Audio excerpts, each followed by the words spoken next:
इन दिनों यूपी में बाढ़ और बारिश से लोग परेशान हैं। प्रदेश की लगभग तमाम नदियां उफान पर हैं। लहलहाती फसलें डूब चुकी हैं। हालांकि सरकार इससे निपटने के प्रयास जरूर कर रही है, लेकिन विकराल बाढ़ और आफत की बारिश से लोगों की जिंदगी दूभर हो गई है।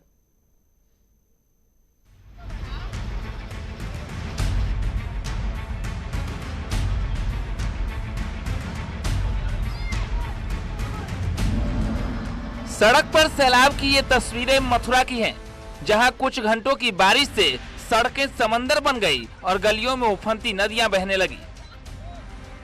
लोग कमर भर पानी में सड़कों पर तैरते दिखे, कोई पैदल तो कोई गाड़ी से।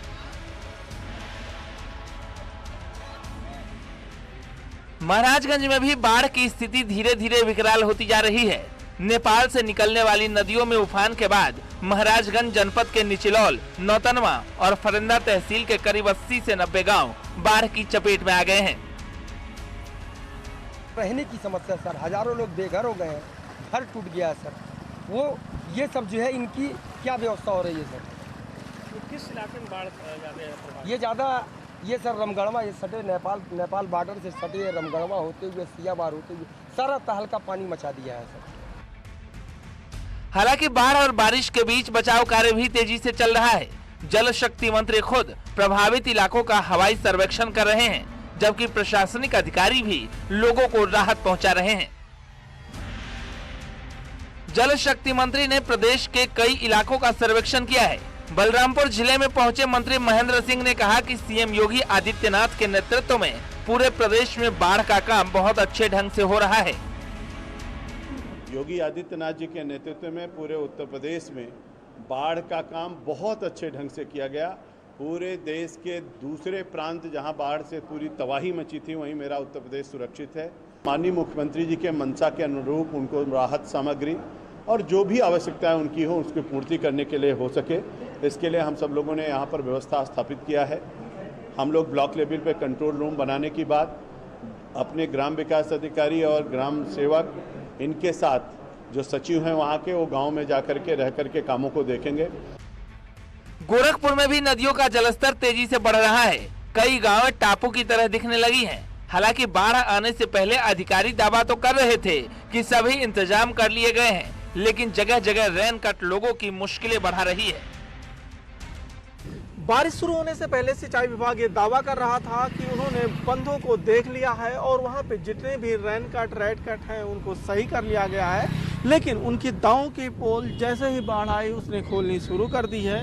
बंधों पे कई जगहों पे कटान है और साथ ही इस वक्त कई जगहों पे बंधों पे रिसाव की भी सूचना आ रही है, जिसके बाद से लगातार प्रशासन जो है अब वहाँ पे लगा हुआ है और कई जगहों पे तो ग्रामीण ही खुद आगे आ रहे हैं और वो रेड कट को बंद करने की कोशिश में लगे हैं।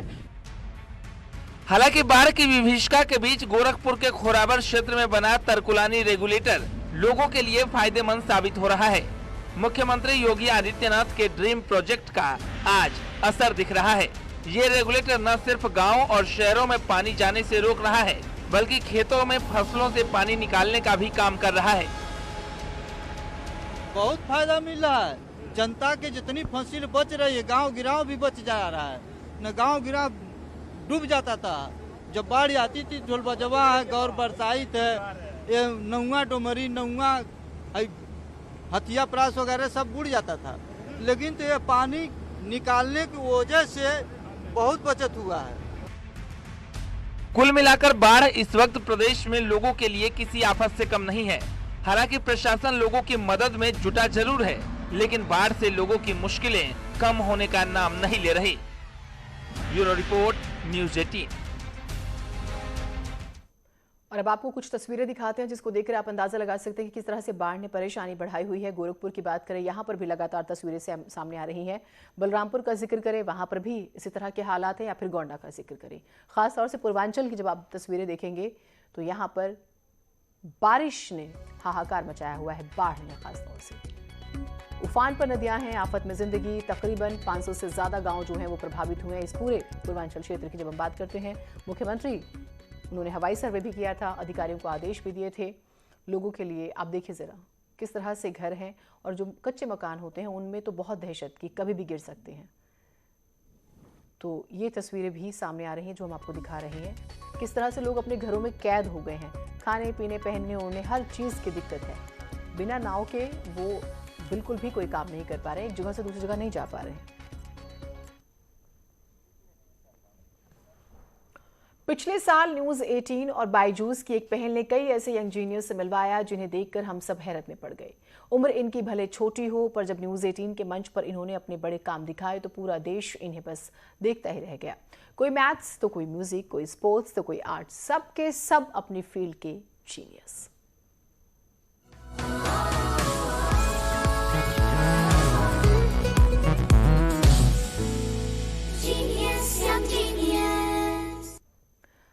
अब वही मंच दोबारा है तैयार ऐसे और यंग जीनियस को फिर पूरे देश से मिलवाने के लिए। तो अगर आप भी जानते हैं ऐसे और यंग जीनियस को तो रजिस्टर कीजिए news18.com/younggenius पर, या फिर आप बायजूस ऐप डाउनलोड करिए और यंग जीनियस सेक्शन में जाइए, वहां पर अपनी डिटेल्स भरिए, क्योंकि शुरू होने जा रहा है बायजूस यंग जीनियस सीजन 2।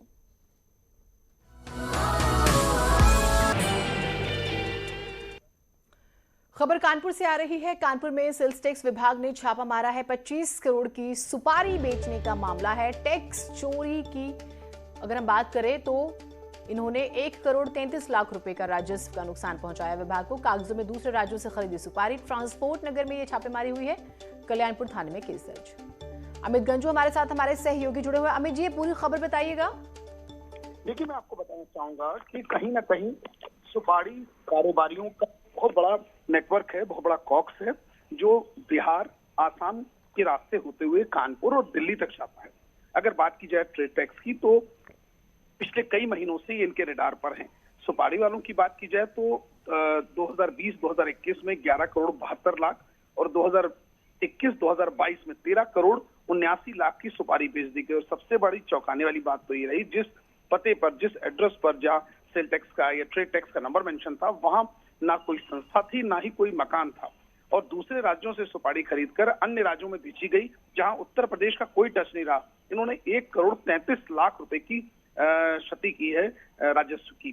कहीं ना कहीं इनके खिलाफ पूरी घेराबंदी की गई और इसके इलेक्ट्रॉनिक लेजर जो जिसमें 18,38,000 रुपया जो आईटीसी का था, उसे तत्काल प्रभाव में ब्लॉक कर दिया गया और देर रात कल कल्याणपुर थाना क्षेत्र में इनके खिलाफ मुकदमा लगाया गया। इनका एडिशनल कमिश्नर का ये कहना है कि ये कंपनी के मालिकों की ये मिलीभगत है, जिसके चलते राजस्व को चूना लगाया जा रहा था, जिसकी काफी समय से शिकायत मिल रही थी। बेसिकली ट्रांसपोर्ट नगर में आदित्य कॉर्पोरेशन नाम की एक फर्म है जो इस सुपारी का कारोबार करता है और इस कारोबार में अपने पोर्टल से 2 साझेदार बना के रखे हैं और कई दिनों से पूरा व्यापार चल रहा था। अब देखना ये होगा कि ट्रेड टैक्स जब अपना शिकंजा और कसेगी तो इनके जो साइलेंट कितने पार्टनर्स सामने आते हैं और पुलिस इस मुकदमे में क्या कार्रवाई करती है। बिल्कुल, ये वाकई देखना होगा। बहुत शुक्रिया आपका तमाम जानकारियों के लिए। यूपी में 5 नए राजकीय आश्रम पद्धति विद्यालय, 5 नए विद्यालयों के निर्माण पर मुहर लगी है। कन्नौज, नोएडा, शाहजहांपुर में विद्यालय, सुल्तानपुर, मिर्जापुर को भी मिलेंगे नए विद्यालय। शामली, मुजफ्फरनगर, बागपत के लिए भी प्रस्ताव है। प्रदेश में पहले से चल रहे हैं 94 राजकीय आश्रम पद्धति के विद्यालय। तो 5 नए राजकीय आश्रम पद्धति विद्यालय को मंजूरी मिली है। गाजियाबाद से खबर आ रही है, यति नरसिंहानंद पर केस दर्ज हुआ है। लंबे समय से मांग हो रही थी, डासना मंदिर के महंत पर मुकदमा दर्ज। महिलाओं पर बेहद ही घटिया आपत्तिजनक टिप्पणी की थी इन्होंने। महिला नेत्रियों पर खासतौर से सोशल मीडिया पर आपत्तिजनक पोस्ट का आरोप है। गंभीर धाराओं में थाना मसूरी में केस दर्ज हुआ है। जिस तरह की इन्होंने भाषा, शब्द का इस्तेमाल किया था, महिलाओं की काबिलियत, उनकी योग्यता पे प्रश्न उठाए थे। महिलाओं के ऊपर टिप्पणी करने के मामले में यति नरसिंहानंद सरस्वती के विरुद्ध 2 FIR पंजीकृत हुई हैं। दोनों ही अलग अलग घटनाएं थीं जिसमें महिलाओं के बारे में कुछ टिप्पणी की गई थी। तो ये मामला सोशल मीडिया के माध्यम से संज्ञान में आया था, जिस पर महिला आयोग ने भी आपत्ति दर्ज की थी और उसमें FIR इसमें पंजीकृत की गई है। आवश्यक विधिक कार्रवाई इसमें की जा रही है। कानपुर में न्यूज 18 की खबर का बड़ा असर हुआ है। पिता द्वारा बेटी की बेरहमी से पिटाई का वीडियो वायरल हुआ था, जिसे प्रमुखता से दिखाए जाने पर पुलिस के आला अधिकारियों ने संज्ञान लेते हुए तत्काल आरोपी पिता के खिलाफ मामला दर्ज कर गिरफ्तार किया। मामले में क्षेत्राधिकारी पवन गौतम ने बताया है कि पत्नी की तहरीर पर राजेंद्र शुक्ला के खिलाफ मामला दर्ज हुआ है।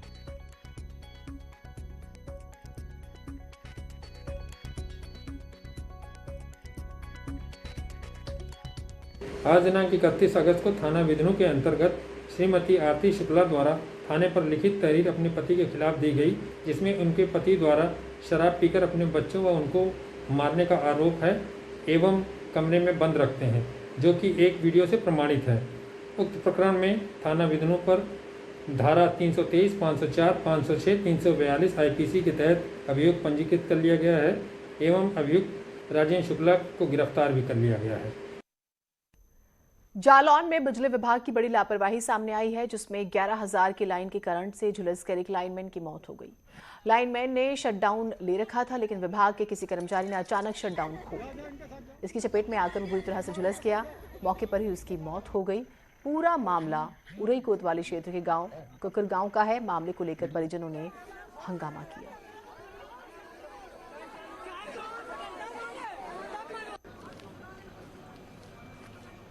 ये कुकर गांव का मामला है। संविदा कर्मी था और आज जो बताया गया है, ये काम कर रहा था बिजली का, शटडाउन लिया गया था। अब शटडाउन के बीच में ही बिजली आ गई और उसकी डेथ हो गई। तो पब्लिक थोड़ी नाराज थी। पब्लिक को समझा बुझा दिया गया है और जो तहरीर लिख के देंगे उसके अनुरूप विधिक कार्रवाई होगी और जो भी प्रशासन की तरफ से आर्थिक मदद मिलेगी, हमने एसडीएम एडीएम को भी बुलाया है, उनकी पूरी मदद की जाएगी। एक छोटा सा ब्रेक ले रहे हैं। ब्रेक के बाद देखिए 10 का दम अनुपम मिश्रा के साथ।